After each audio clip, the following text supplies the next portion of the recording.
E aí, galera, beleza? Como é que vocês estão? Meus amigos, Lula teve uma derrota importantíssima. A cúpula que ele organizou junto aos globalistas não só flopou, como ainda teve que ouvir da boca do Boric que tem muito extremista na esquerda e que não dá pra passar pano. Com certeza, devia estar falando da Venezuela e mais alguns amiguinhos, e obviamente a gente vai comentar sobre isso. Na ONU, Milei criticou a Agenda 2030, veio aí na linha do que a ministra de Relações Exteriores dele já tinha dito, né, a Diana. A gente vai comentar. Ontem também circulou uma foto do Elon Musk com a Giorgia Meloni. Foto não, né? Algumas pessoas colocaram a foto, mas tem uma série de vídeos. E a gente tem que comentar sobre isso, que esse assunto ele é muito mais profundo do que parece. O que o encontro de Elon Musk e com Meloni tem que não ganhou destaque nas redes sociais, pelo menos não ganhou destaque no debate público. Aí vamos falar ainda da ONU, mais algumas coisinhas que estão rolando, falar de uns temas que eu joguei no ar ontem, que falei, ó, hoje a gente vai comentar um texto aí que foi publicado na Economist falando sobre o problema da lacração, que ela está falhando, está levando a esquerda ao fracasso. Mas antes, a gente vai abrir o vídeo comentando sobre o poder mais poderosíssimo de todos, falar rapidamente sobre o Twitter, falar sobre uma nota da UOL, que eu fiquei muito surpreso. A UOL foi fazer uma auditoria lá no Supremo e não deixaram o UOL fazer a auditoria no computador que faz o sorteio. E por fim, tá fora de ordem, mas o terceiro tema ali, a imagem do Brasil acorrentado. Vamos falar do Brasil, bets, economia, e tem umas coisas importantes que vão nos conectar com Elon Musk, Milei, Lula e Meloni. Como vai se conectar? Você vai saber quando a gente chegar lá. Mas vamos lá. Só uma pequena atualização. Eu acho que meio que vocês já esperavam, né? Mas vamos aqui, né? Comentar. Multas por uso do Twitter devem atingir usuários que espalharem discurso de ódio e fake news, define a PGR. Eu recebi uma mensagem ontem de um amigo, senhor, ele perguntando, você acha que tem alguma chance deles multarem quem só tá entrando no Twitter, não tá comentando nada, nem curtindo, nem postando nada? E eu falei pra ele, cara, zero chances. Não tem como, não tem como. Mesmo que eles peguem lá as postagens e vejam com perfil, até ter a comprovação que a pessoa realmente usou, etc e tudo mais, é uma dor de cabeça que eles não vão entrar nessa. Então, se você é uma dessas pessoas que estava entrando sem comentar nada, pode ter certeza que você está de boa. Não se estresse com relações daí, pode botar a cabeça no travesseiro e dormir de boa. Agora, se andou postando alguma coisa, enfim, vai saber. Porque eu sei que o Paulo Gonet falou que o foco da investigação deve ser quem continua fazendo postagens com discurso de ódio, propagação de fake news e que possam impactar as eleições. 3 coisas bem subjetivas. Por quê? O que é discurso de ódio? Segundo, fake news, né? Quem é que define o que é verdade ou mentira? Tem coisa que a gente sabe que factualmente é mentira, mas deixa lá o campo em aberto. E terceiro, que possam impactar as eleições. Mas impactar como? A pessoa que está pedindo um voto, a pessoa que está falando bem do candidato ou mal do outro candidato. Isso está impactando a eleição? A pessoa vai ser punida? Enfim. Judiciário brasileiro. Avançando. Aqui não é o judiciário, aqui é o nosso ministro favorito, Juscelino Filho, o ministro número 1 em termos de escândalos. Governo apura se volta temporária do Twitter foi proposital e pode pedir cassação da outorga da Starlink. Brinque aí com o Juscelino Filho. Esteja cancelado, Elon Musk. Pronto.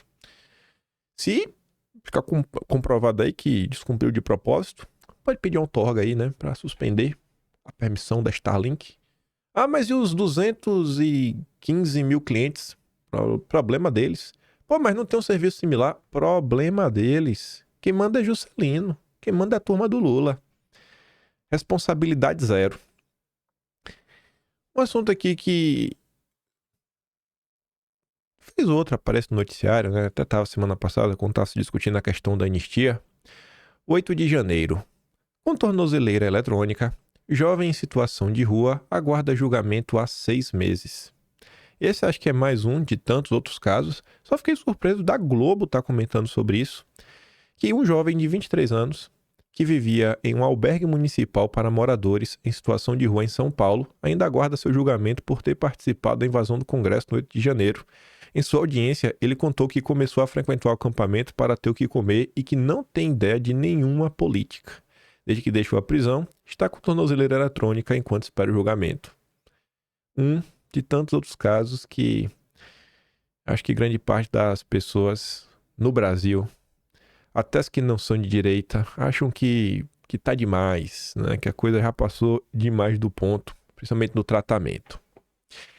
Aí, olha isso daqui. Essa daqui foi a nota mais interessante ligada ao Poder Judiciário ontem. Fiquei muito surpreso mesmo, porque o computadorzinho do sorteio é o que já entrou em discussões, pessoas levantando assim, né? Rapaz, tem uns casos que curiosamente caem nas mãos de fulano, cicrano, beltrano, assim, que, nossa, mas que baita coincidência, sabe? Você pega, por exemplo, o caso do Silvio Almeida. É o com Mendonça. Pode parecer besteira, mas tu já pensou se o caso do Silvio Almeida caísse na mão do Zanin ou do Flávio Dino? Tu já pensou? Eita, dor de cabeça. Todo mundo ia colocar o holofote em cima. E aí, vocês vão proteger o ministro do Lula? Se cai na mão da ministra Carmen Lúcia, falei, e aí, Carmen Lúcia?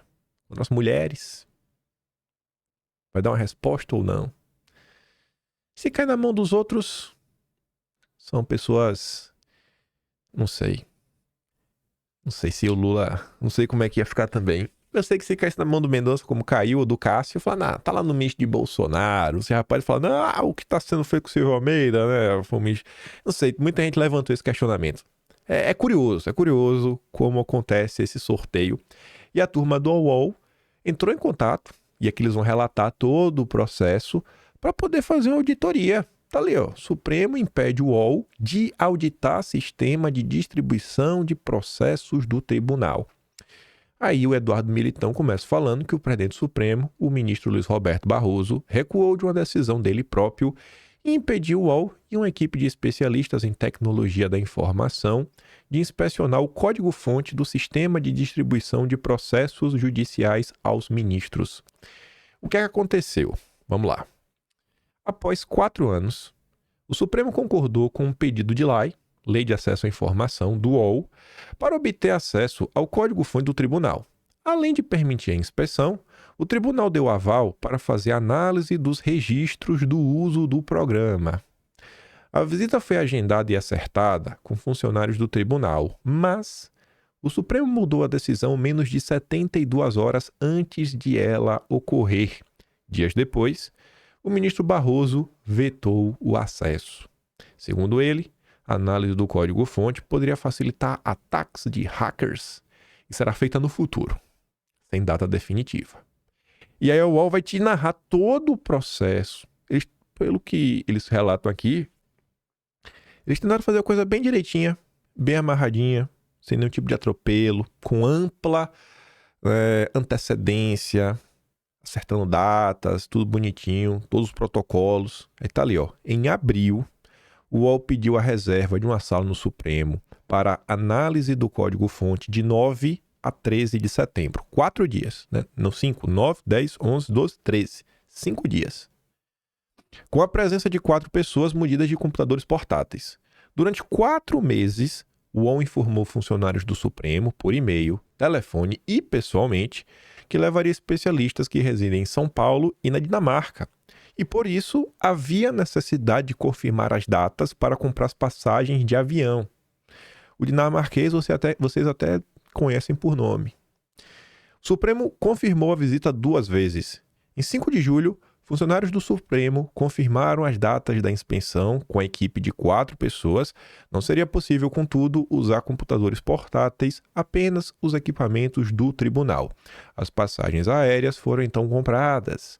Nos dias 5 e 6 deste mês, funcionários do tribunal confirmaram a visita do UOL novamente, mas disseram que o período de inspeção seria restrito a 2 dias. 3 funcionários do Supremo acompanhariam as visitas nos dias 9 e 10 na sala de audiências do tribunal. Aí no dia 6, a presidência do Supremo pediu os nomes dos técnicos e documentos de identidade deles, que foram fornecidos. Horas depois, faltando menos de 72 horas para a visita, uma funcionária do Supremo informou que a visita não poderia ser realizada porque as autorizações não estavam dentro de um processo administrativo. Ué, o que não está passando? O UOL formalizou imediatamente um pedido para que ele fosse feito e procurou o próprio presidente da corte para tratar da situação. 2 técnicos que vinham de São Paulo cancelaram suas passagens aéreas. Entre eles estava o professor de Direito do INSPER, Ivar Hartmann, ex-coordenador do Projeto Supremo em Números. O professor de Ciências da Computação, Diego Aranha, da Universidade de Aarhus, na Dinamarca, já estava a caminho de Brasília e permaneceu na capital federal no período acertado. Ele faz testes e análises na urna sem viés político partidário. No dia 13, a presença do Supremo encaminhou a decisão de Barroso, recuando de sua posição inicial.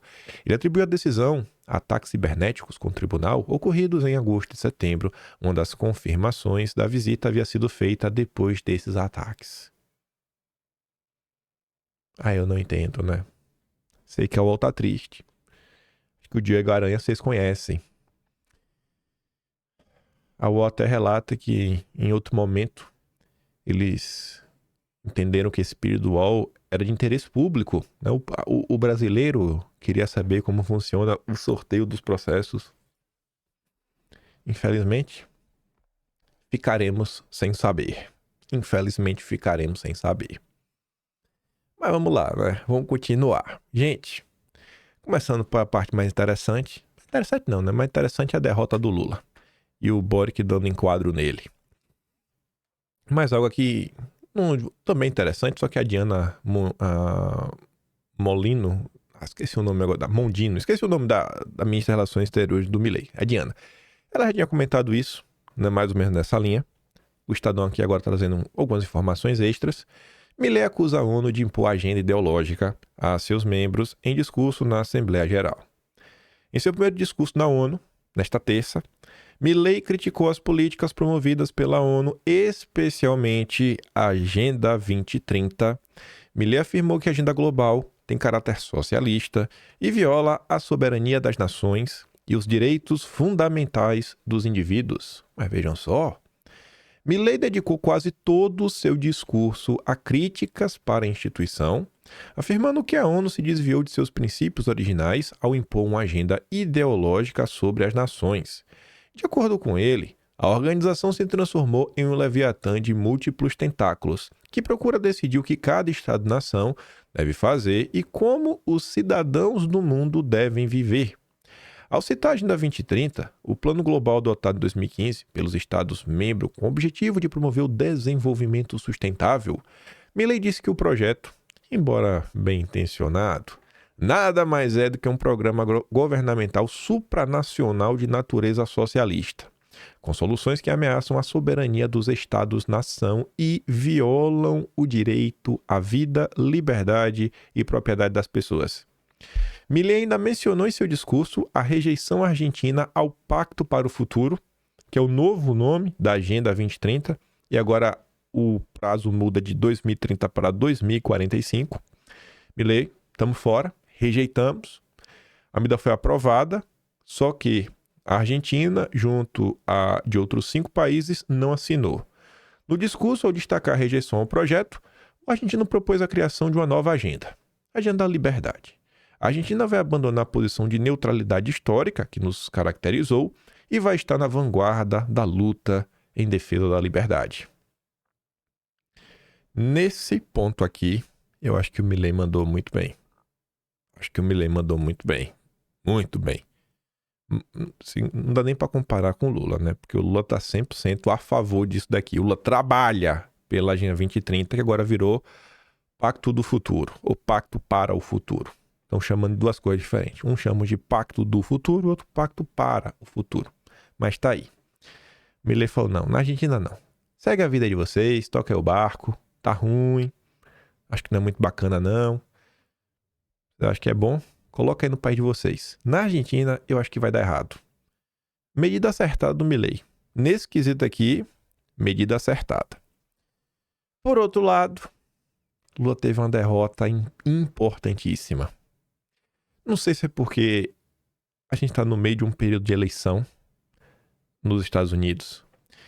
Não sei se a questão da Alemanha e do Olaf está relacionada a um período pós-eleição e os sociais-democratas estão refletindo. O que eu sei é que flopou. Flopou e flopou bonito. Pela imagem aqui, vocês veem que a galera não estava marcando presença, estava lá só a turma do Lula, a própria Janja, imagine. A gringa Brasília até diz, o governo do Brasil liderou na ONU evento pela democracia contra o extremismo. Com a presença de Lula, Janja, Guajajara, Macron, Trudeau, Boric, que detonou Maduro, Estados Unidos enviaram só um estagiário. Isso aqui é uma visão infernal de um governo da Open Society, né? É o governo dos Soros. A turma dos Soros defendendo a democracia. Aquele momento aí que eu faço aquela pergunta retórica, porque não vai dar para ouvir a resposta de vocês, só nos comentários. Qual jornalista vocês acham que trouxe os detalhes da agenda internacional do Lula? Quem é o nosso porta-voz extraoficial da ONU contra o Brasil? Mais uma vez ele, o flautista de Genebra. Ele toca a flauta mesmo, não é brincadeira não, flauta transversal. Boric critica esquerdas em evento de Lula contra a extrema-direita. Você vê, o evento, gente, não é contra os extremos, como tá aqui, né? Combatendo os extremos. O Jamil é um cara bacana porque ele não se aguenta, ele é linguarudo. Então ele já desmente o Lula na manchete. O evento não é contra os extremos, é contra a extrema-direita. E no final do dia, de extrema não tem nada, são apenas os conservadores. Aí lá vem o Jamil. Depois de Lula fazer um discurso contra a extrema-direita e atacar as redes sociais, isso na sede da ONU, Lula tinha esperança de que o encontro reunisse os principais líderes de democracias, mas não funcionou. Lula admitiu que convidou o Olaf, chanceler alemão, o Biden, o Macron, mas nenhum dos três estava na sala quando o encontro começou. Macron acabou chegando mais tarde. Ainda que o debate fosse sobre a democracia, Espanha e Brasil decidiram que não haveria a presença da imprensa e o evento foi transmitido apenas pelos canais oficiais, que é para não ter nenhuma pergunta incômoda. Mas foi Gabriel Boric, presidente do Chile, quem gerou surpresa, ao criticar as esquerdas por não se posicionarem abertamente contra as violações de direitos humanos cometidas por líderes supostamente de esquerda. Né? Supostamente de esquerda não, é uma dura de direita. As forças progressistas se veem fragilizadas quando titubeiam, sinalizando que apoios ou condenações dependem das cores políticas ou princípios. Veja o que fez a direita. Quando houve uma tentativa de golpe de Estado no Brasil e nos Estados Unidos, a direita mundial foi ambígua. O argumento é que os movimentos progressistas não eram claros quando outras violações de direitos humanos ocorriam, às vezes, por aliados ideológicos. As violações de direitos humanos não podem ser julgadas pela cor do ditador ou presidente que os viola, seja Maduro ou Netanyahu, que se chame Daniel Ortega ou Putin, seja como se definam, temos que defender princípios. Colocou na rodinha os amigos do Lula. Deu ruim. Deu ruim pro Lula. O Macron chegou depois, defendeu a criação de um órgão público de regulação digital, não a censura global, como um bom globalista. O francês optou por defender a inclusão na agenda internacional de um debate e ação contra a manipulação e disseminação de desinformação. É o mesmo papo, né? Censura global. Eles só pensam nisso. Palavrinhas bonitas para falar de censura. Precisamos regular as coisas de melhor forma e tentativas de identificar atores que disseminam o ódio. Em seu discurso, Macron alertou sobre o impacto da globalização. Os extremismos estão aumentando sem fazer distinção entre a esquerda e direita. Domesticamente, o que é chamado de macronismo tem como adversário não apenas a extrema-direita, mas também o movimento do Mélenchon e qualificado por Macron como extrema-esquerda. E isso aqui vai nos conectar a muitas coisas. Ontem a gente já falou um pouco sobre isso. E eu venho falando para vocês há um certo tempo. A gente tem que começar a ter rótulos melhores. Não dá só para ficar de esquerda e direita. Só isso. Precisa ter algo a mais. Esquerda X, esquerda Y, esquerda Z, direita X, direita Y, direita Z, direita bolsonarista, liberal. junte aí os termos que você quiser, mas um único termo, esquerda e direita, não dá. Até você falar, não, vamos pegar personagens brasileiros. O Boulos é de extrema esquerda. E o Lula? O Lula é o quê? De esquerda só? O Lula não é um extremista? Qual a diferença do Lula pro Boulos? Não, é porque o Boulos invadia. Mas tem um tempo que ele não invade. Mas em termos de ideia, tirando o fato que ele já invadiu algum lugar aí no passado, tirando isso daí, qual a diferença do Lula pro Boulos? Capaz do Lula... O Lula tá meio coroa, né?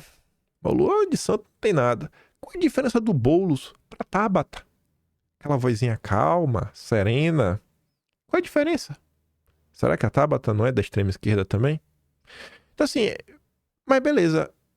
Ao mesmo tempo que você olha pro Lula, pra Tabata e pro Boulos, esses três eu acho que eles são bem similares. São bem similares. Só que aí você pega, por exemplo, a turma do PCO. Que vez ou outra tá comentando sobre eles. O PCO critica Lula. Não, Lula nunca criticam. Eles criticam os ministros do Lula. Lula nunca tem culpa de nada. Eles criticam os ministros do Lula. Eles criticam algumas posições da política internacional de Lula. Você pega pessoas no Twitter como o Davi Cash, que não tá mais no Twitter, né? O Twitter é coisa. Entre outros, que eles reclamam muito principalmente da política econômica e financeira do Lula. Falam que são tucanos, neoliberais. Eles estão discordando entre si. Se a gente colocar todo mundo na extrema esquerda, a gente não vai conseguir entender essas nuances, que elas são diferentes. Tem gente da esquerda que acha que o que o Marina Silva e o Lula estão fazendo ao sabotar a Petrobras na margem equatorial é um absurdo. E eu acho que essas pessoas continuam sendo de esquerda. E o Lula também. Como classificar? Esquerda globalista e esquerda raiz? Não sei. Eu sei que o mundo não é apenas direita e esquerda. Não é. O Macron tá provando isso. E o Macron tá colocando tem dois problemas. Quando o Jamil Chad fala assim, o impacto da globalização. É globalismo. É a mesma porcaria. A tal globalização, ela vem com o consenso de Washington.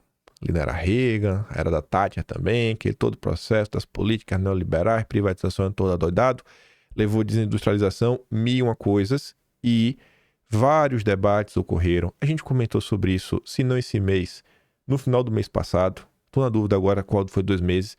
Textos que saíram, eventos que foram convocados no exterior e no Brasil para discutir o fim da globalização. Deu errado, falhou, fracassou. E agora? E fracassou porque no diagnóstico dos globalistas, ao tentar promover essa agenda, ela se virou contra eles e essa agenda está fortalecendo principalmente os movimentos de direita ao redor de todo o mundo.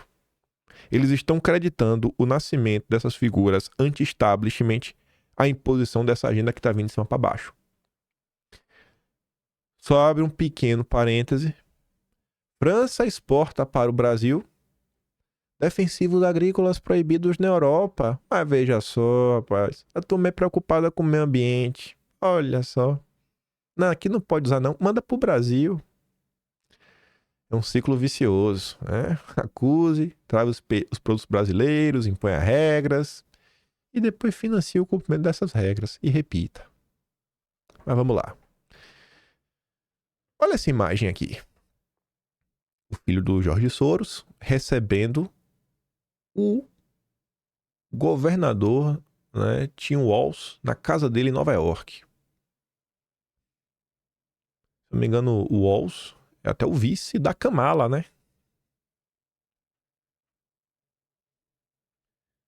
Essa esquerda aí não é aquela esquerda do passado, né? Essa esquerda é uma esquerda diferenciada, esquerda Jorge Soros, esquerda progressista. Imagine aí, imagine se o Partido Democrata vencer as eleições. Minha Nossa Senhora. A Paula até comenta, isso não é apenas ostentação de gente cafona querendo mostrar a casa para visita. Isso é para você entender quem manda. E claro que é exatamente esse tipo de relação de poder que a esquerda respeita. Tem um amigo meu que bem mais velho que eu, ele não gosta que eu falo isso. E aí ele tem uma vivência, um cara que trabalhou também muito no mercado financeiro. Não é o Arthur, não, lá do Quinto Elemento. E aí ele fala pra mim que ele gosta de dar um exemplo daquela série House of Cards. Ele fala, você viu lá como é que funciona? Aquela série ali, ele traz a explicação boa. O Frank tá querendo algum tipo de apoio. E aí ele vai. Ele não liga pra um político nem nada. Ele liga lá pra os grandes empresários. Que a série ali meio que tá dando a entender que é o Warren Buffett. E aí ele vai lá, os caras levam pra jogar golfe. Um negócio chato, sabe? Chato. E os caras ficam do lado. Não. Aí os caras, pô, aí o Frank, não, eu quero falar aqui da disputa presidencial. Não, beleza. Deixa eu te mostrar aqui minha coleção de borboletas. Aí vai, na meu calma. Não, eu vou falar aqui na disputa. Não, mas peraí. Vamos tomar aqui um chá? Não. Ah, mais 2 tacadinhas. Aí enrola ele o dia todo. Ele já tá pé da vida. Eu vou embora. Mas tô indo aqui, o dia acabou. Aí ele falou, Frank, fique de boa. A gente vai lhe apoiar. Já deu pra ver que você sabe quem é que manda. O simples fato dele ter ido lá, aguentado toda essa chateação, indo buscar esses caras, isso era uma prova que ele sabia quem é que manda na coisa. Quem é que manda na bagaça? Quem é? Tá ali. O vice da Kamala já foi pedir a bênção. Soros, posso ser o vice?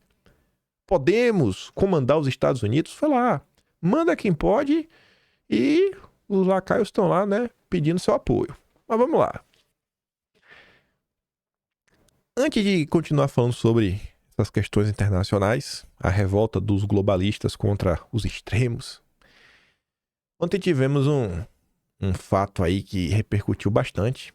No Brasil, algumas pessoas colocaram na rede social, pessoas acharam lindo. Nossa, eu shippava esses dois, estavam assim os dois se olhando, né? Assim, uma forma muito bonita. A Georgia com Elon. E a Elon coloca aqui, ao redor do mundo também, diversos perfis. Veja essa imagem, eu peguei um frame específico. Veja se tem alguma coisa que lhe chama a atenção. Aí tá ali, né? Ela agradece. Grazi Elon. Outra imagem aqui. Que é um dos perfil grande lá no Twitter, o Elon Musk até segue. Giorgia Meloni é alguém que admiro e que fez um trabalho incrível como primeira-ministra da Itália. Ela é autêntica, honesta e verdadeira para Elon Musk. Ela vai à loucura, curte, compartilha. Nossa, esse casal, eu quero ver esse casal dando certo, sabe? Você começa a ver assim uma torcida. E por acompanhar a política no Brasil, eu sei que no mundo nada é simples. Nada dá para você entender de forma simplista. Olhando essa imagem aqui, tem algo que chama a atenção de vocês? Nesse momento aqui já devia estar mais claro. A gente vai olhar essa imagem mais ampla. Mas talvez a parte mais interessante já está aqui. Tá faltando algumas pessoas na foto, mas não são essas pessoas que é a parte mais engraçada. Vamos dar uma olhada? Olha a foto completa. Conhece esse senhorzinho aqui? Vocês conhecem esse senhor aqui? Nosso amigo Klaus, boca de mosquito? Você sabe que é boca de mosquito, né? O que é que o mosquito faz? Né? Enfim, é o Klaus. Quando ele abre, irmão, se prepara, cola na parede que lá vem a picada. Curioso, né? O mesmo evento aí que a Elon Musk tá, que a Giorgia Meloni tá, o senhor Klaus Schwab também tá, e não só ele. A Laura Hu fala assim, ó, a Atlanticista do ano, Giorgia Meloni, premiada por Elon Musk, verdadeiramente um prêmio de que nos orgulhamos, visto que no passado o tinham recebido Albert Bourla, da Pfizer, e Klaus Schwab, ambos presentes na fotografia tirada do jantar de gala do Atlantic Council, que é a parte mais intrigante. Não é o Klaus que está na foto, não é o Klaus que está aí ao lado deles. Gente, é um prêmio do Atlantic Council. Esse prêmio aqui, assim, se Bolsonaro fosse aqui, só fosse para ser preso.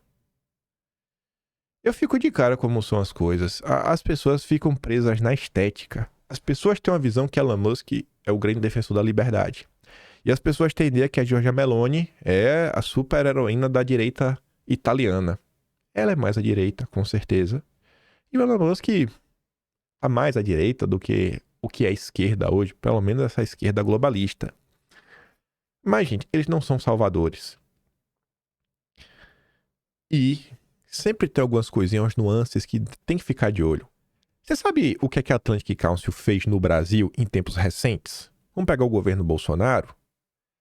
Sai da mão dela análise que leva à concretização da tese do gabinete do ódio, com direito à reportagem do Fantástico, onde diversos perfis são derrubados no Facebook, Bolsonéas, Bolsonaro opressor, isso, aquilo, outro, etc. Tudo mais. Quem fez esse trabalho foi a Atlantic Council. O seu braço chamado DFR Lab, Laboratório de Análises Forenses. Sabe o que é engraçado também? Em tempos recentes, quando Elon Musk comprou o Twitter e começou a ser revelado o Twitter Files, o Matt Taibbi, em uma de suas threads, eu acho que foi o Twitter Files 5 ou 6, lá nas postagens tipo 38, uma thread bem grande, 38, em 38 e 45. Ele está comentando sobre como funcionava, né, o aparato de censura norte-americano, porque o Atlantic Council é um braço do governo, né, tem financiamento estatal. E aí, junto com outros grupos, era o DFR Lab, com outras duas iniciativas que faziam esse trabalho, né, entre governo, sociedade civil e Twitter para censurar o debate. E aí eu acho muito curioso uma coisa dessa. Cara, um evento que é a premiação do cidadão... Olha o nome, Cidadão Global. Uma entidade globalista, o Prêmio Cidadão Global. O Elon Musk está lá, mesmo após denúncias que ele mesmo ajudou a compartilhar contra o Atlantic Council e a Meloni, junto com o Klaus Schwab. Pessoas se emocionam muito o tempo todo. A gente tem que parar de ficar buscando heróis e olhar as coisas. Quando teve essa confusão no Twitter lá atrás, eu falei, Elon Musk lá atrás arregou. O que ele tá revelando agora, ele já tinha revelado em abril. Então calma, espera. Eu posso estar enganado, mas eu tenho uma percepção que o Brasil hoje, a gente tá no meio de uma revolução colorida. O clima na sociedade tá lá em cima, sabe? Tá todo mundo revoltado. Ninguém aguenta mais. O sentimento da antipolítica que está crescendo muito. Você quebra o debate, e o debate meio que agora, só quem tem voz, você tem um Blue Sky, que só tá à esquerda, e no Twitter só ficou a galera, principalmente perfil anônimo, né, que tá usando com VPN por causa do medo da multa, etc, tudo mais. Eu mesmo recebo muito falar de pessoas que eu acho que tá no meio termo das coisas, mas eu não vou entrar nesse debate, eu não quero ser multado. Você está silenciando a voz, você está promovendo duas alas muito diferentes, a tensão no Brasil tá lá em cima, isso no meio da eleição. Eu acho tudo muito estranho, viu? Muito estranho. Você olha os advogados, os vínculos que esses advogados têm. Se você pesquisar Atlantic Council no Arquivo Nacional, nos dossiês da inteligência brasileira, a Atlantic Council também tem um papel como pode falar, na sabotagem do programa nuclear brasileiro. Desde os anos 80, dos anos 70, na questão lá da não proliferação de ferramentas atômicas. Gente, é um absurdo. Mas tava todo mundo assim, eu shippo esses dois, que lindo, que bonitinho. Pô, ninguém tá percebendo. Essa entidade nos censurou. Eles chancelaram a perseguição. Junho de 2020, na época. Ainda foi o maior burburinho porque a Apex do general Santos Cruz estava financiando a Atlantic Council. Denunciamos na época. Essa matéria, tá? Eu boto nós porque eu denunciei, meu nome apareceu no jornal. Depois o governo foi lá e encerrou. E era um dos contratos que no início do governo Bolsonaro, quando a Letícia Catelani estava na Apex, a turma do Santos Cruz não deixou cancelar. Não deixou cancelar. Aí lá na frente se virou para perseguir a direita. Então, reflitam muito bem sobre alguns movimentos que estão acontecendo. Tentar colocar as pessoas apenas em direita e esquerda, só isso, talvez você não entenda o jogo completo. Aí vamos voltar. The Economist, a bíblia do neoliberalismo, né? A esquerda gostava de falar deles assim. A The Economist é o veículo perfeito do globalismo, né? Do liberal globalista, que é a mesma linha do Estadão. Lacração está perdendo espaço nos Estados Unidos, glória a Deus. No mundo inteiro, na verdade. E aí eles fazem uma análise gigantesca, eu só peguei aqui duas partes, ou foi uma parte só. Na verdade, a discussão e a adoção de visões lacradoras atingiram um pico nos Estados Unidos no início da década de 2020 e foram diminuindo acentuadamente desde então. A Economist tentou quantificar a proeminência das ideias lacradoras em 4 domínios: opinião pública, mídia, ensino superior e negócios. Em quase todos os lugares que olhamos, uma tendência semelhante surgiu. A lacração cresceu acentuadamente em 2015, quando Trump apareceu na cena política. Continuou a se espalhar com o subsequente surgimento do Me Too e o BLM. O Me Too, inclusive, é um movimento aí contra o Silvio Almeida, né? Atingiu o pico em 21-22 e vem diminuindo desde então. A única exceção é a lacração corporativa, que decolou só depois do BLM, né? A questão da agenda SG é mais recente, é a turma da BlackRock, mas também, mesmo a turma SG, vem recuando nos anos mais recentes. A agenda globalista está em crise. Está em crise. Aí quem que falou sobre isso? Os porta-vozes brasileiros. O novo consenso em Washington. Republicanos e democratas têm mais semelhanças do que gostariam de admitir, se não no conteúdo e na forma. Ambos veem uns aos outros como uma ameaça existencial. Os democratas prometem salvar a democracia do fascismo republicano. Os republicanos prometem salvar o estilo de vida do americano do socialismo democrata. E ambos competem por quem instilará nos corações dos eleitores mais pavor com a ameaça do outro, e competem também por quem os seduzirá com um pacote econômico mais populista. Nos anos 80, consolidou-se um consenso econômico bipartidário: dólar forte, impostos baixos, regulação moderada e livre comércio, né? Regulação moderada, tradução: vamos empoderar o mercado, para o mercado ditar as regras. Mercado, leia-se multinacionais, empresas que operam em vários países e às vezes, inclusive, comandam políticas locais. E esse papo de livre comércio nunca é bem assim. Em 96, Bill Clinton chegou a dizer que a era do Big Government, né, o governo grande, acabou. Mas após a crise de 2008, esse consenso foi invertido. O Fique em Casa acelerou essa trajetória. E aí eles falam assim, tem diferença na abordagem entre direita e esquerda nos Estados Unidos, republicanos e democratas. A agenda econômica do Trump combina antigos fundamentos liberais, como menos regulação e impostos, com a voracidade protecionista na forma de tarifas de importação, aversão a imigrantes e hostilidade à independência do Banco Central. O intervencionismo democrata, agora encampado por Kamala Harris, é mais desconfiado dos grandes negócios e aposta em controle de preços e subsídios financiados com mais impostos. Mas, sob as diferenças, há uma desconfiança comum da globalização econômica. Em áreas como a política industrial e a competição contra a comunada, ambos convergem.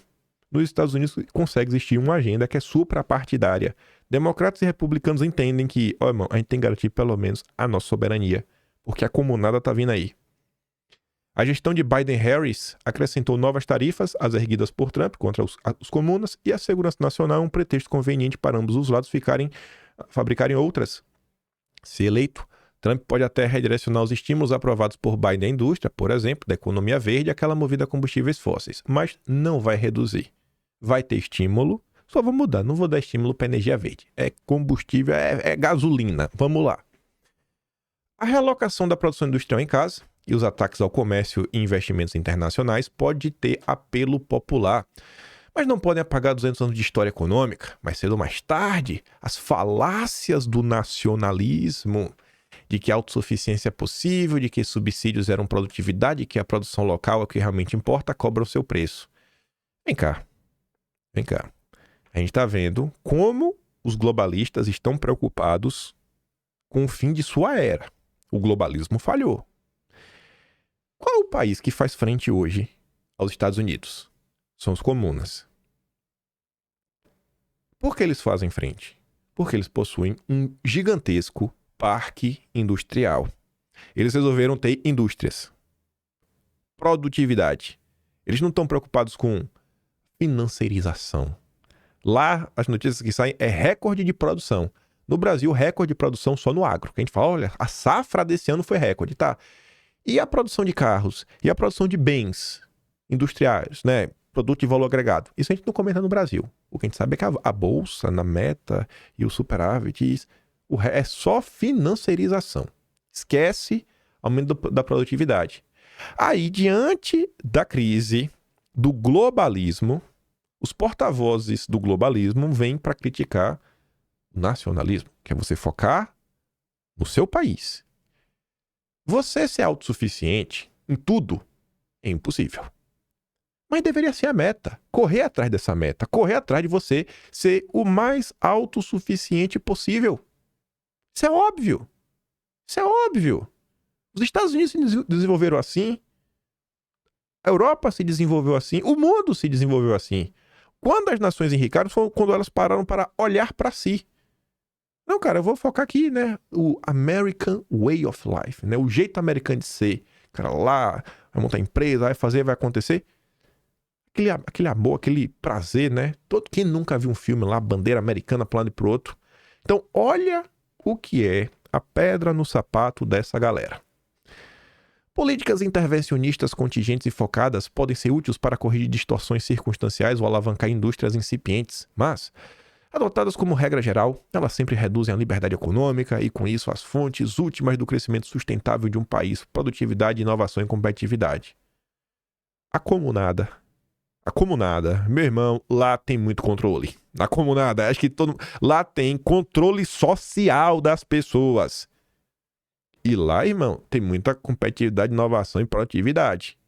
Então não adianta você querer colocar isso como o ponto final. O problema da vida, e o próprio Estadão reconhece, questões circunstanciais, né, alavancar algumas coisas, faz algum sentido. Tudo na vida é ponderação. Nem 8, nem 80. Nem 8, nem 80.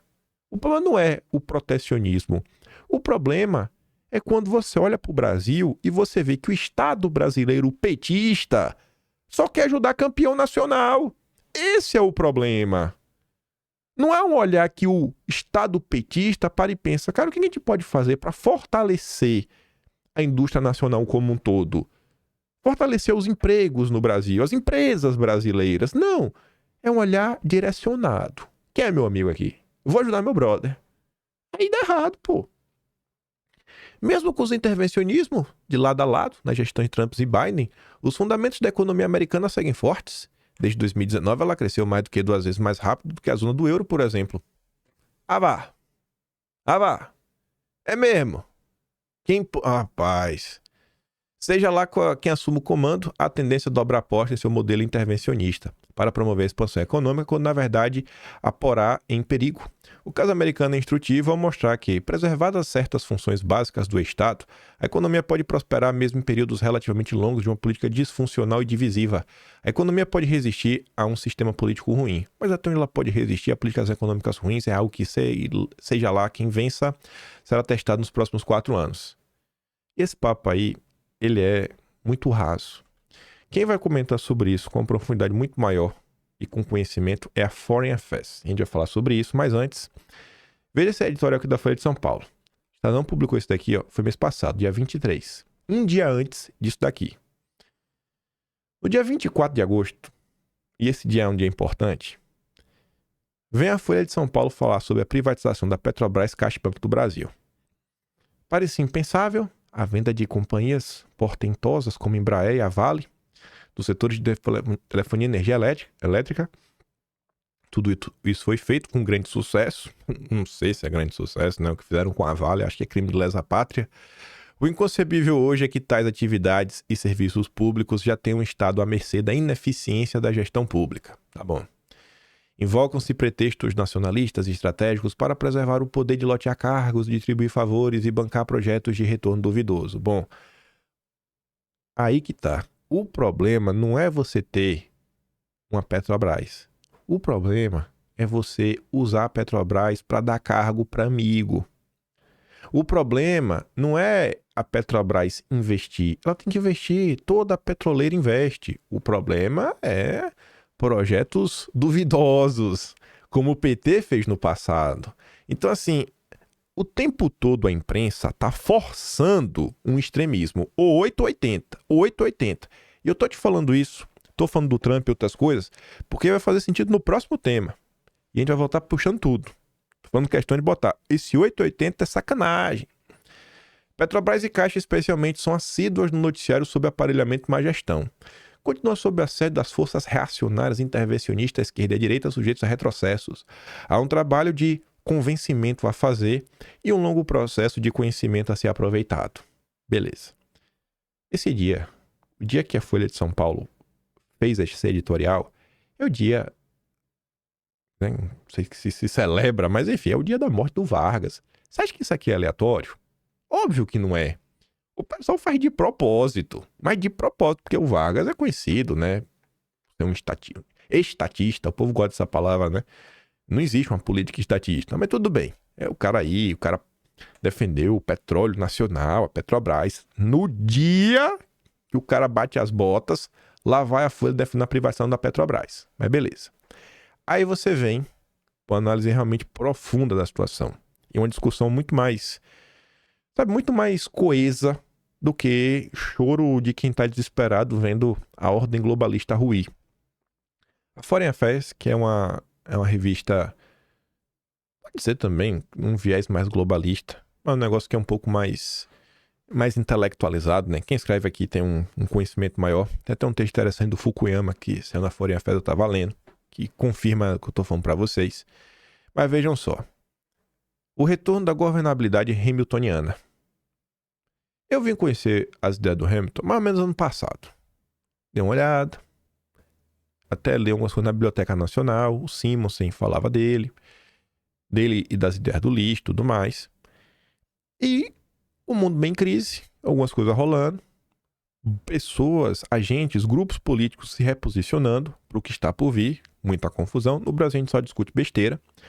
E lá nos Estados Unidos estão discutindo sobre isso, né? O retorno, basicamente, das ideias do Alexander Hamilton. Aí fala o seguinte. As duas escolas voltaram para a eminência quando o consenso da política externa pós-Guerra Fria se desfez.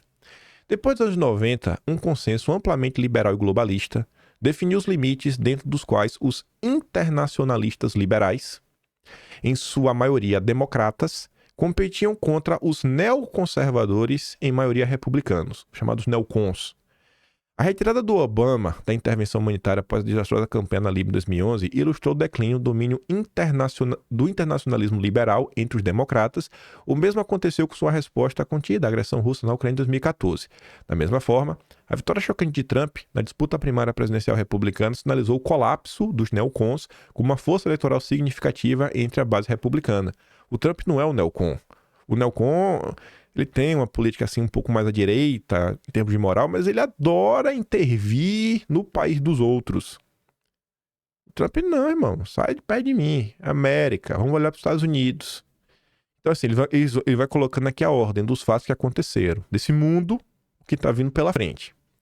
Em ambos os partidos, a contenção eclipsou a intervenção como modo dominante de política externa e um compromisso com o livre comércio deu lugar a várias formas de protecionismo e política industrial.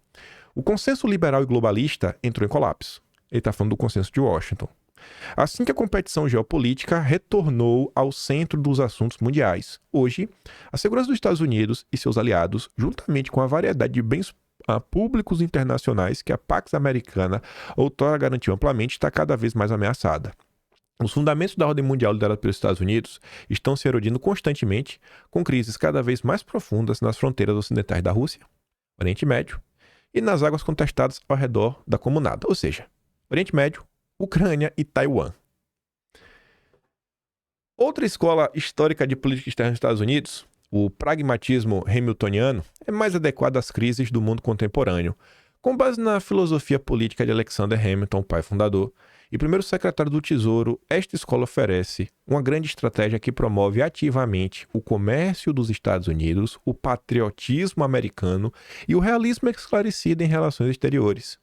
A escola hamiltoniana perdeu seu caminho no otimismo do fim da história, que é a tese do Fukuyama, mas as pressões de uma era mais sóbria da história mundial estão levando a uma redescoberta das ideias fundamentais que faz da tradição dele um componente essencial da política externa americana bem-sucedida. Aí vamos dar um bizu para a gente ver o que está sendo discutido lá fora, os caminhos que a própria direita está tomando nos Estados Unidos, que é uma direita mais madura, e o que a gente anda debatendo no Brasil, e os problemas que o Brasil enfrenta. A força motriz por trás da renovação hamiltoniana é a crescente importância da interdependência do sucesso corporativo e do poder estatal. Nos dias inebriantes da unipolaridade, pós-Guerra Fria, Wall Street e Vale do Silício e muitas empresas líderes começaram a pensar em si mesmas como empresas globais em vez de empresas americanas. Além disso, parecia a muitos pensadores e autoridades de política externa que a distinção entre os interesses nacionais dos Estados Unidos e as necessidades e exigências do sistema econômico e político global haviam desaparecido em grande parte. Não tinha mais nenhum inimigo a combater. Os interesses econômicos e de segurança dos americanos, pensava-se, exigiam a construção de um forte sistema internacional, promovendo valores econômicos e políticos liberais. Era cada vez mais anacrônico pensar nos interesses dos Estados Unidos em oposição aos emergentes sistema mundial liderado pelos Estados Unidos. Surgiu ali o globalismo começou a tomar conta, né, o Deep State, e a coisa foi se perdendo. Hoje, essa visão de uma utopia liberal globalista está sob fogo de todos os lados. A comunada e outros regimes não liberais buscam usar e abusar do poder estatal para criar desafios econômicos para as principais empresas de tecnologia dos Estados Unidos. Empresas como Alphabet, Apple, Meta enfrentam obstáculos legais e regulatórios crescentes dos governos de poderes revisionistas. Além disso, a tendência crescente em direção ao uso de subsídios e restrições comerciais para promover metas climáticas aumenta o grau em que as decisões governamentais impulsionam as decisões de investimento do setor privado e afetam a lucratividade das empresas em todo o mundo. Nunca a força do Estado esteve tão intimamente ligada ao dinamismo do mundo corporativo. Essa conexão opera mais fortemente nos níveis mais avançados de tecnologia e produção. O complexo de informação, finanças, negócios, governo é cada vez mais necessário para a prosperidade e segurança do Estado e do povo americano. O que é que ele está falando? Vamos dar um exemplo concreto. Muito se discutiu, quando estava para colocar o 5G, baniu a empresa. Por quê? Porque essa empresa começa com H e termina com EI, tem RU e tem um A, termina com EI. Todo mundo fala, rapaz, tá espionando, tá deixando ali uns backdoor abertos, né? Umas falhas propositais para poder ficar espionando. E é uma empresa que é intimamente ligada com o governo comuna. Intimamente ligada. Então, você não tem como olhar para uma empresa como essa e falar, não, pode tomar conta do 5G do meu país. Cara, não é assim que funciona. O mundo de hoje não é o mundo de 200 anos atrás. A internet ela trouxe diversas revoluções. E não só a internet, né, com o mundo moderno, diversas coisas começaram a modificar, ao passo que as relações entre Estado e setor privado também mudaram e mudaram muito. E a discussão que eles estão tendo lá agora é o seguinte, a força do Estado tão intimamente ligada ao dinamismo do mundo corporativo. Conflito lá na Ucrânia. O cara vai lá e te ataca. Pô. Tirou tua infraestrutura do ar. Tu vai se comunicar como? Eita, tu não vai se comunicar? Não, peraí. Elon Musk vai te arrumar um Starlink aí. Ah, Elon Musk vai me dar um Starlink. Pronto, você conseguiu se comunicar. Mas o Starlink não é do governo. É de um ente privado. Mas e aí? Numa batalha que dois países começam a... não tem infraestrutura. Uma empresa como a Starlink, ela pode ser decisiva. É falar qual dos dois lados vai ter acesso à comunicação. E a depender, se o Elon Musk for um cara esperto, né? Ele ainda vai saber o que é que tá no meio desses dados. Ele vai estar por dentro do plano da galera. Então até isso tem essa relação de confiança. Para pegar um exemplo assim, do dia a dia de assuntos que a gente comenta. Então, não, hoje, esse é o tipo de discussão que eles estão tendo lá. No Brasil é só campeão nacional. É só campeão nacional e conversa boba. Lá não, cara, vem cá, e aí o que a gente vai fazer? O que a gente vai fazer para garantir a soberania do nosso país? Trazer a melhoria de vida do nosso país? Combater qualquer inimigo externo? Para garantir realmente a paz. O que está faltando? Então vamos ver. Qual empresa que precisa, a gente tem que olhar com carinho, tem que tomar conta, vamos fazer, vamos ajudar. E às vezes ajudar, gente, não é ajudar com dinheiro. A própria questão assim, o sistema estudantil. Pô, vai se criar uma nova universidade. A gente está precisando de demanda de quê?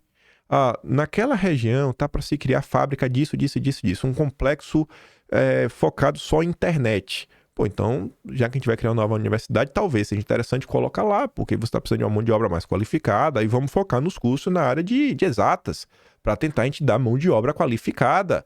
Não necessariamente é injetar dinheiro, injetar dinheiro, injetar dinheiro, injetar dinheiro. A coisa é um pouquinho mais complexa e mais ampla.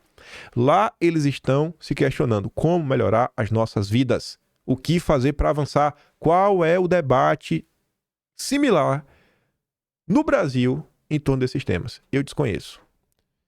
Enquanto isso, o conflito geopolítico representa um risco real e potencial para os modelos de negócios de empresas do setor privado que dependem de cadeias de suprimentos globais. Milícias desorganizadas podem estrangular a navegação comercial em uma hidrovia tão vital quanto o Mar Vermelho. Uma crise real nas águas ao redor de Taiwan pode bloquear o comércio de entrada e saída da ilha, negando acesso global aos semicondutores mais avançados. Acabou o semicondutor, acabou o computador, acabou tudo. A revolução da informação também está unindo o Estado e o setor corporativo. Cada vez mais, a coleta, armazenamento e exploração de informações estão se juntando ao dinheiro como elemento crítico do poder dos Estados. A informação hoje desempenha um papel crescente como base do poder militar, da força econômica, que torna o poder militar acessível, de uma indústria de ferramentas viável e de capacidade de segurança cibernética defensivas e ofensivas.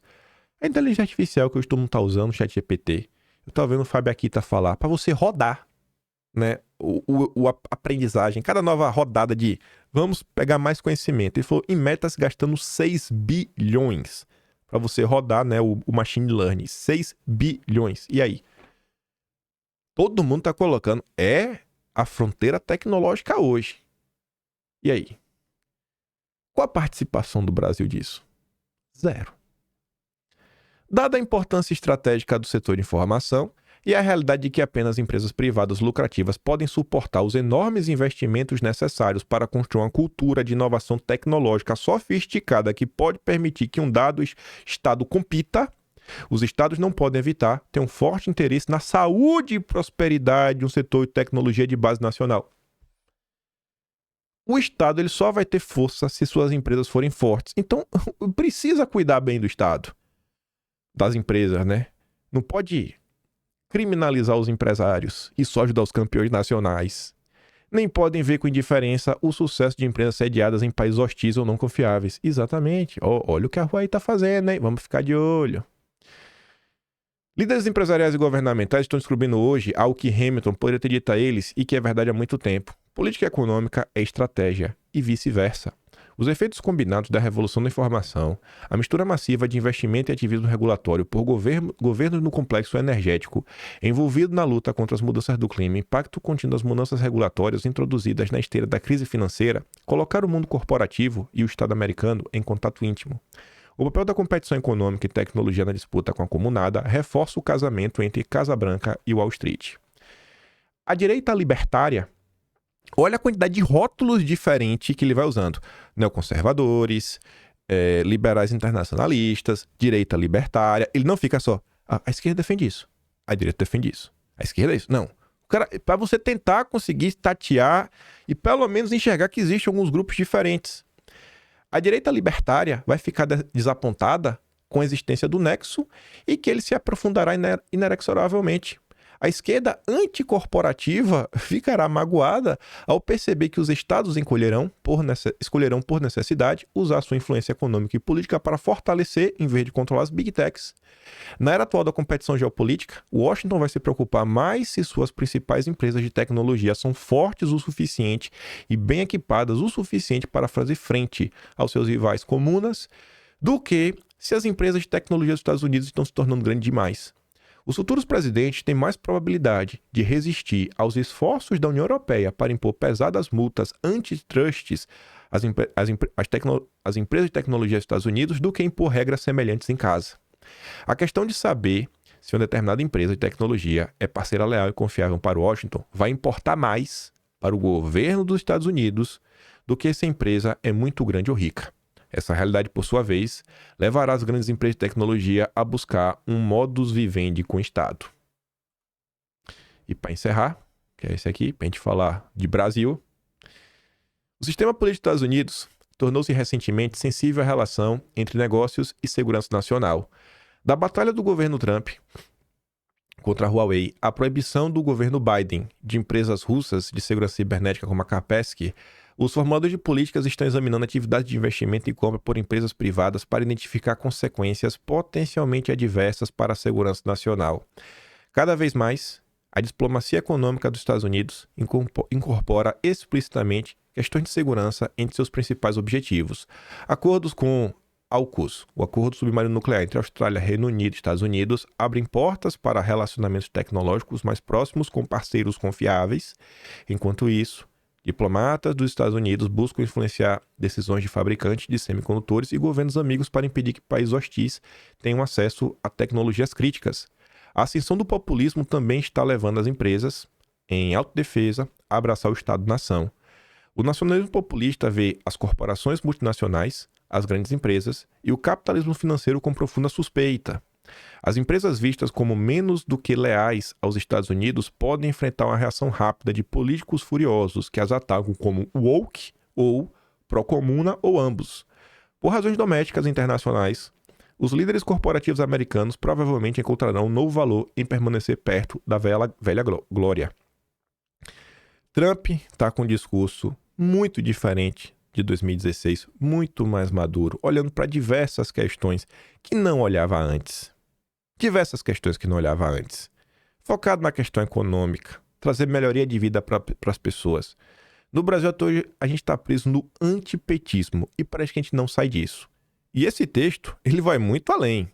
Até recomendo. Aí ele vai entrar para explicar as ideias do Alexander Hamilton e como ela está ligada à questão America First, né? América em primeiro lugar. E ele vai sair aí destrinchando. Olhe a guinada que os Estados Unidos vem dando e que meio que esquerda ou direita, quem vencer lá, vai seguir algo mais ou menos assim.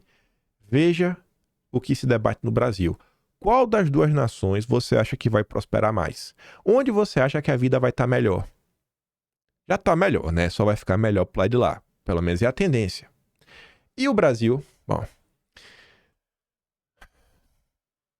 Transferência para bets subiu mais de 200% e piorou a inadimplência de baixa renda.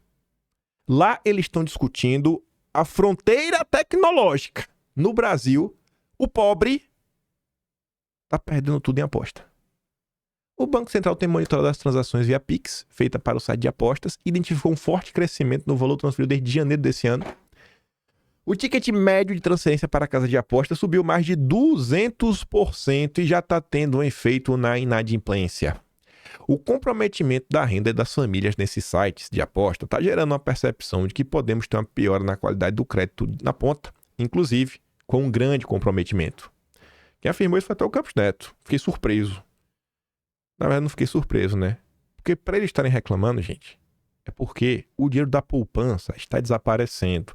Sem dinheiro na poupança, o crédito que você tem aí, crédito imobiliário, geralmente para comprar casa, não casa zero, né, que você financia, tira do chão, na planta, que é normalmente na caixa, mas comprar e vender, coisa meio já está construída, que às vezes pega no banco, vai reduzir. O dinheiro da poupança, meio que ele serve aí de fundo, né, para balancear a coisa. Acho que para tirar do zero, acho que é o FGTS que eles usam, enfim. São indicadores importantes para saber como anda a saúde e podem influenciar na redução do crédito na sociedade. Mas deixa lá, deixa o pobre, né? Seleção natural. As pessoas acham que não vai interferir na vida delas, porque o pobre está mais pobre. De acordo com o economista, a autoridade monetária identificou que os muitos beneficiários do Bolsa Família utilizam os recursos recebidos do governo para apostar. Pois bem, as bets receberam 10,5 bilhões de beneficiários do Bolsa Família em 2024. Dá pra você? Brasileiros cadastrados no Bolsa Família, em média, estão gastando R$ 147 por mês com aposta. Amanhã a gente comenta sobre esse editorial do Estadão, isso daqui também. Quem entrou em campo contra as bets? Cleitinho e Zé Comé. Olha que dupla curiosa, né? Cleitinho e Zé Comé. Parabéns aos dois. Pra mim, tem que proibir essa porcaria. Cleitinho e Omar Aziz querem tirar as bets no ar. Aí vem um liberal. Ah, mas e as liberdades do indivíduo, do seu dinheiro, etc. A ordem liberal ruindo no mundo. O globalismo ruindo no mundo. E os caras ainda estão presos nisso. Aí, olha esse comentário aqui da Tsuki. Aqui temos Omar Aziz entregando a proposta à PGR, Cleitinho usando boné contra comunistas, Cleitinho apoiando a proposta de um comunista, a iniciativa do Comuna, apoiada por Cleitinho, começando a surtir efeito. Para refletir, as probabilidades de aplicar 8 ou 80 quase sempre estarão fadadas ao fracasso em um ambiente onde se precisará daqueles que estão no meio. Tal discurso serve apenas para cativar palmas vazias. A utilização constante de discursos reducionistas é um erro por parte de nossos políticos, pois mantém as pessoas estagnadas em um eterno fla-flu, totalmente descoladas da realidade do mundo político. Isso gera desgaste, tanto para a imagem do político como para a militância, que, instigada por esse reducionismo, passa a ser vista como radical. Após a situação, analisem que alguns de vocês cancelam ou julgam apenas por mostrar como a política funciona e desejam que a direita cresça emocionalmente e saibam jogar esse jogo. Se em 2024 se gastou 10,5 bi do dinheiro do Bolsa Família, teve em um mês, que só em um mês foram 3 bilhões. Dá pra você? Aí a Paula fala assim, ó. Nossos impostos financiando o vício, destruindo famílias e enriquecendo bilionários. O governo Lula está sendo muito mais eficiente do que eu temia. Aí eu falo assim pra Paula, mas Paula, veja bem, você quer que o Estado controle as apostas? E o liberalismo, hein? Eu não aguento mais liberal defendendo malthusianismo para enriquecer bilionário. Direto eu recebo comentários assim, bet é seleção natural? As pessoas perderam empatia pelo ser humano. Aí a Paula responde, idem. Eu acho que existe uma razão principal para reduzir as opções e o debate aos dois extremos. A ausência total de regulamentação estatal, ou não tem nada, ou você tem um comunismo, o Estado que protege os grandes monopólios. Porque em ambos os casos, os pequenos são eliminados e só alguns poucos gigantes sobrevivem. Pode notar, foram eliminados a nuance, o meio termo, exatamente o ponto onde existe um poder minimamente moderador para garantir a igualdade de competição em um mercado realmente livre. Galera acha que a ausência total de regulamentação garante competição livre e justa. Dá preguiça. Aí pega tudo que a gente comentou, algumas coisas que eu frisei ao longo, fala, olha esse editorial, né? No dia que o Vargas se vai. Olha o que o Estado tá colocando. Essa aqui não resolve de jeito nenhum. Aí você vê, cara, não é bem assim. Não é você no teu estado e não é você ter o campeão nacional. Tem um meio termo. Não é no teu estado, não é o campeão nacional, tem um meio termo. São nuances. Pelo amor de Deus, o ser humano perdeu a capacidade de ter nuances, meio termo. É 8 ou 80. Agora, a questão da bet, pra mim, tá claro. Só tá dando errado. Só dá errado. É um problema gigantesco. Eu recebo comentários, tá aqui no chat. Eu conheço o pessoal no Quinto Elemento. Tem gente que tá tomando a família por causa disso. Conheço você no chat, nos comentários. Às vezes não dou nem coração pra depois não falar, você deu coração, falou, não me deu. Eu nem respondo, mas eu leio vários comentários. Leio. E tem gente aí sempre relatando. É um problema real. Ah, mas o liberalismo, hein? Mas e isso? Ai, aquilo outro. Aí olha isso aqui agora. Capitão Nascimento. Qual a diferença entre forçar as pessoas a tomarem o negócio ou proibi-las de fazer o que bem entendem com o dinheiro delas? Quem gosta que o Estado se meta na vida ali é a esquerda. Sério, gente, vocês conseguem entender a diferença de você forçar a pessoa a tomar um negócio e você falar, cara, aposta não. Aposta não. Aposta não, cara. Não. Até a máfia chinesa tá envolvida nisso. Você consegue ver como os caras, é tudo igual no final do dia? Ou é 8 ou 80?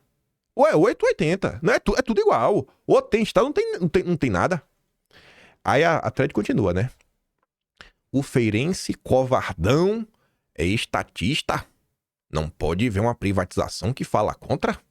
Inclusive as das teles, que ocorreram um pouco depois dele nascer e ele não sabe o inferno que era. Ele fala também contra a independência do Banco Central. Essas opiniões jegueais vêm de perguntas que ele faz ao ChatGPT.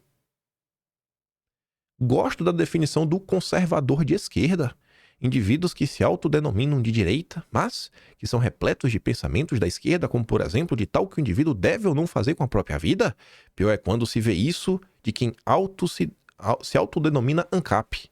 Bom, eu não sou ANCAP, não sou nada. E o engraçado é assim, né? As opiniões vêm do ChatGPT. Bom, diversas ideias, eu acho que não vieram do ChatGPT não, viu? Acho que a maior parte delas não vieram. A própria questão do Banco Central veio aí de... Primeiro olhar, né? Quem tá a favor, quem tá contra. Depois ler alguns textos de pessoas da área. Depois de começar a ver que quem trouxe essa ideia pro Brasil foi, na época, o diretor do Itaú e presidente da Febraban. Quem já militava por isso nos anos 80 era Armínio Fraga. E quem militava contra a independência do Banco Central era o Enéas e o Trump. Então, eu acho que tem algo aí na questão da independência do Banco Central que não é tão simples. A mesma coisa da questão da Teles, né? É não ter a nuance, é não ter o meio termo. A comunicação melhorou porque privatizou. Não tem nada a ver com melhoria da tecnologia, nos seus diversos aspectos, seja o sinal, seja a internet, 4G, 5G, 3G, em tecnologia de semicondutores, processadores, o surgimento do smartphone, dentre tantas outras coisas. Não foi por causa disso. Não, foi só porque privatizou. Ou é 8 ou 80. Ou é 8 ou 80. Ou é 8 ou 80. 8 ou 80, né? O feirense covardão. A galera transformou a política, na verdade a antipolítica, em um jogo de emoções. É ser corajoso, é ser, né, é perder de pé e não ganhar de 4, né, é não ser frouxo. É os termos agora que a política está sendo colocada na mesa. Aí você vê, assim, as discussões que tem lá fora. As discussões que as pessoas que têm poder no Brasil estão tentando emplacar. Vídeos editoriais do Estadão, veja as análises que estão saindo, veja os encontros que estão ocorrendo no Brasil e veja o debate público dentro da dita direita. Por isso que eu falo que tem que ter algum tipo de rótulo. Essas pessoas são de direita, mas tá aí, eu acho que estão errados. Acho que estão errados no seu pensamento.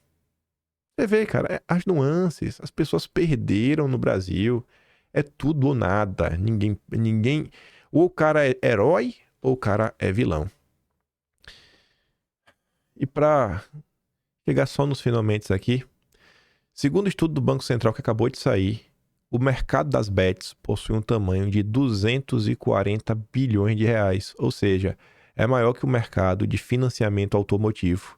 Só para ter uma ideia, de acordo com o estudo do BID, o custo para recuperar o Rio Grande do Sul seria 87 bilhões. Imagine. E o dinheiro da bet está indo para onde? A gente não sabe nem se tem funcionário nas empresas. O dinheiro sai, isso vai pro bolso de alguém só. É só transferência de renda.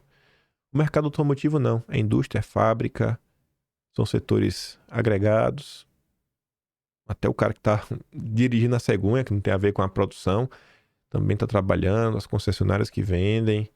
É toda uma economia que gira ao redor que vai parar no final do dia do cara que lava o carro. E o borracheiro que troca o pneu. Faz a economia girar, um monte de gente sendo empregada. E as bets?